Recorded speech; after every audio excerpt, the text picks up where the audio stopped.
of the old Catholic Church, the old Catholic faith, not Roman Catholic. No. There is a genuine difference. So there is an organized religious organization, Old Catholic Church. Is that correct? Yes, that's correct, yeah. All right, now, he goes by Bishop Sean Manchester. Now, I understand that controversy has erupted on whether he is, in fact, a legitimate, genuine man of the cloth. Now, first, let me ask you this. Does he have an actual parish where he gives the sacraments? In a word, no. And his correct title is Mr. On his website, please don't ask me to pinpoint the actual one, it's been up all over the place. On his website, he claims he's an old Catholic bishop. He claims that he's recognized by the Vatican. He claims he's recognized by the American Old Catholic Church, which is genuine, and that exists too. And he claims that he's recognized by the English Old Catholic Church. I'm sorry, not the English Catholic. The old English Catholic Church, and the one in Holland, which is run by Archbishop Glazemaker. Now, we have contacted the American Old Catholic Church, and guess what? Never heard of him. We've contacted, I haven't personally, but my secretary did some while ago. She contacted the Vatican. They never heard of him. She also contacted one of the papal secretaries, and the Vatican had never heard of him. We contacted the Old Catholic Church in Holland, as I said, is run by Archbishop Glazemaker. They categorically deny that Manchester was ever ordained as one of their bishops. And the English Old Catholic Church, we contacted them as well, and they exactly the same thing. He's nothing whatsoever to do with us. So in other words, that Mr. Manchester, in fact, does not have a recognized parish. Is that correct? Yes, it's absolutely correct. I mean, the only parish he sometimes calls himself the Bishop of Glastonbury, which of course doesn't have a parish at all. Okay, now here in the States, David, one can send their check or money order into the Universal Life Church and get back a certificate where one is an ordained minister of the Universal Life Church. You can legally perform marriages and anything that the clergy can do. Yeah. Now, is that available in the UK? Something like that? I've certainly heard of it in America. I think the same thing, not on such a big scale. I think it's available in the UK, yeah. And I think that's exactly what Manchester did.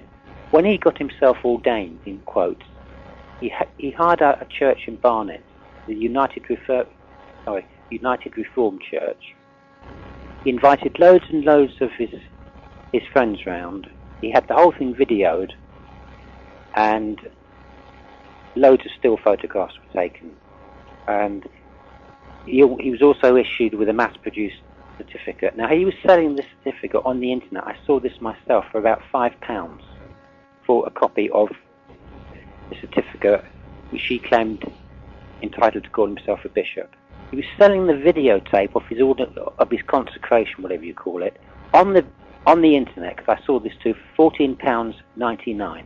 Now, how much is that in US dollars? My rough guess is that there's $2 to the pound. Okay. All right. Roughly. So $28, $30. Yeah, I'm not sure. I cannot remember whether that was supposed to include the postage or not. Postage and handling. Yeah, but he was selling this nonsense on the internet of his staged ordination, or consecration rather, because he claims he was made into a bishop. So, hey Don, I'm sorry, I really have forgotten your question. Now, what were you asking me about? Were you asking me about if he's a genuine bishop? Yes. No. That is the simple answer to that. Okay, now I'm sure that they would dispute that mightily, but David, I guess what you're telling me is, as far as any case of an actual supernatural vampire, we can lay that to rest. Now, let's get back to what I originally asked you way back at the beginning when we brought you on. You are maintaining that there was, in fact, some type of diabolical entity, spirit, I call something. it malignant. I use the word malignant myself. Yeah. But there actually was something. Yes, there definitely was. I actually saw something myself. Now, in Manchester's book, one of the things that piqued my interest was the report that there were dead, bloodless animals that had been found in Highgate Cemetery. Now, at the beginning of the show, before I brought you on, I talked about a case that I was involved in as a criminal investigator with some mutilated cattle many years ago, Yeah. where the animals were dead, mutilated, and bloodless. Now, that, in fact, piqued my curiosity about the whole Highgate vampire connection. Yeah. Is that true?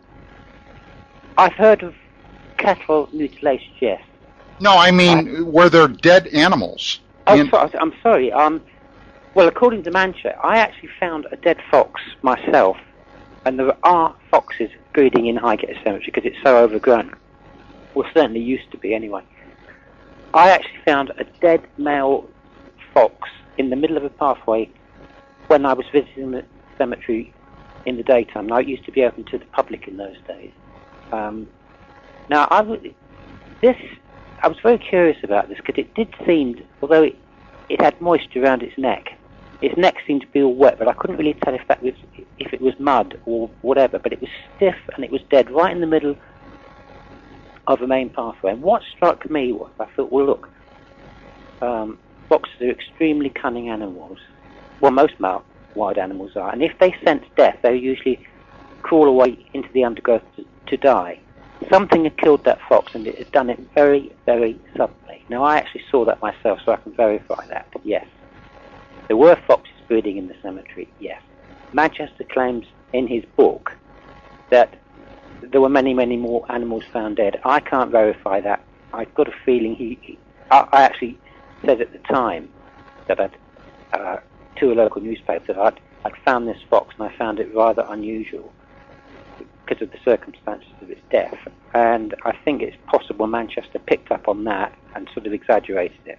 Okay, now there was one other question I had that really interested me about this case. And when I first read it, I could not make a determination. It was not made clear whether this was a fresh victim or one of the corpses from the cemetery. But there was a report that during the height of the vampire hysteria, that a body of a woman was found in front of one of the tombs, missing her head. That's right. That's correct. What's the real story about that? Well, the real story, there wasn't. I didn't actually see that myself, but it was reported in the press and confirmed during my court case, actually, because the police brought all this out in court.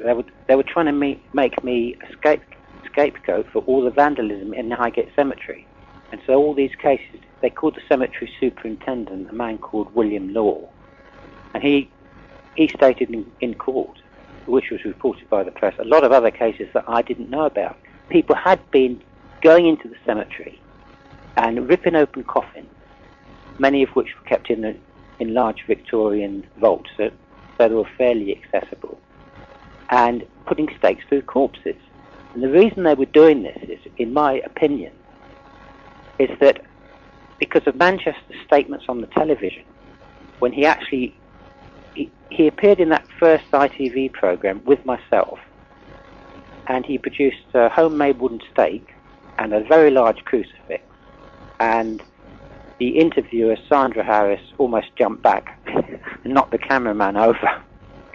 But she said, "What's that for?" And Manchester said there'd already been local reports that it could have been a vampire, egged on by Manchester, because of the fact it was often reported as having hypnotic red eyes, and it was quite a tall figure.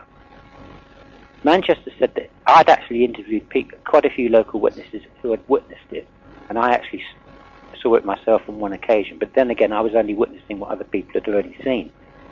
This in mind, with that background in mind, Manchester went onto the television and said that in his opinion the frequently witnessed spectre, apparition, whatever you want to call it, was really the king vampire of the undead. And he went on to say, and the only, Sandra Harris said, well, what are you going to do with those? He said, well, the only way to destroy a vampire, the only sure way, is to drive a wooden stake through its heart, cut off its head with a gravedigger's shovel with one blow, and burn what remains. Now that's right out of Stoker's novel. Well, I know. Well, the point is he said that on television, so no wonder that statement alone. And he 6 months later, he went on television again on the BBC, again with myself, although we were interviewed separately. And he repeated exactly the same thing. On that programme, the BBC, he pulled a sharpened wooden stake out of the back of his trousers. He had it stuck down his trousers, concealed. He pulled out the cross, and he just repeated what he said on the ITV programme. That was how you destroy a vampire, and that the Highgate Spectre was really the king vampire of the undead.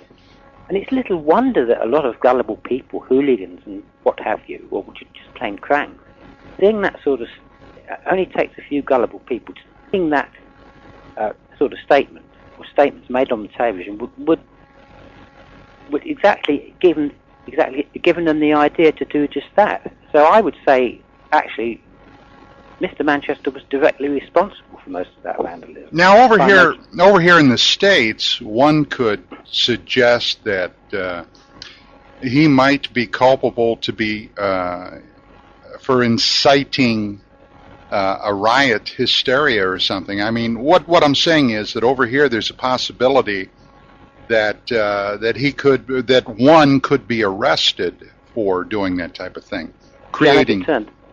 Yeah. Well, as it turned out, I was the one that ended up getting arrested because I said the police wanted, in '74, they were looking for a scapegoat for all the vandalism that had been going on in Highgate Cemetery. And I, in effect, got blamed for a lot of things I didn't do. For the record, I faced 5 major charges of desecration in Highgate Cemetery. I was acquitted on the major 3. I got found guilty of 2 lesser ones, which involved vandalism and or painting black magical marks on the floor of a small chapel. In fact, I hadn't done. Okay, now, in the guise of full disclosure, I have seen a photograph of you in a cemetery holding a crucifix and a stake. Yeah, that's correct. What is the story behind that? Manchester's always making an extremely big thing of that, saying he still desperately wants to put me over as a vampire hunter, which I'm just not. I'm a psychic investigator. The story behind that is that I was taken to court in 1970 and charged with vampire hunting. I was inside Highgate Cemetery. Now, I was taken to court, but on that occasion I was acquitted, as the cemetery was not a legally enclosed area, and the judge said at the end of the trial he was quite satisfied that I was not in the cemetery to cause any damage.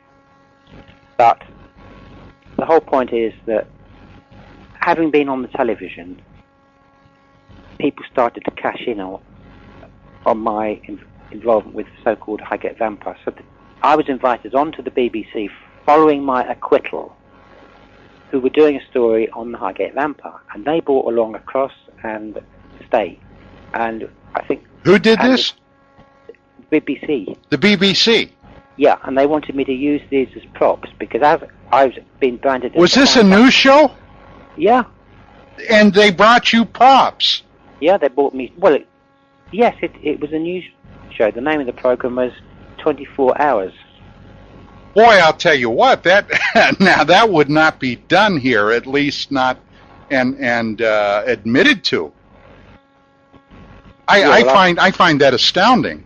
Well, whether they'd admit to it or not, I don't know, but they certainly bought the props for me and said that as I'd been acquitted, they could run the program, but they wanted to put me over as a vampire hunter. I mean, They didn't ask me to stake anything or anything like that, but they certainly filmed me in Highgate Cemetery. Well, I would have told that news interviewer to put that stake where the sun doesn't shine, David. They were setting you up, my friend.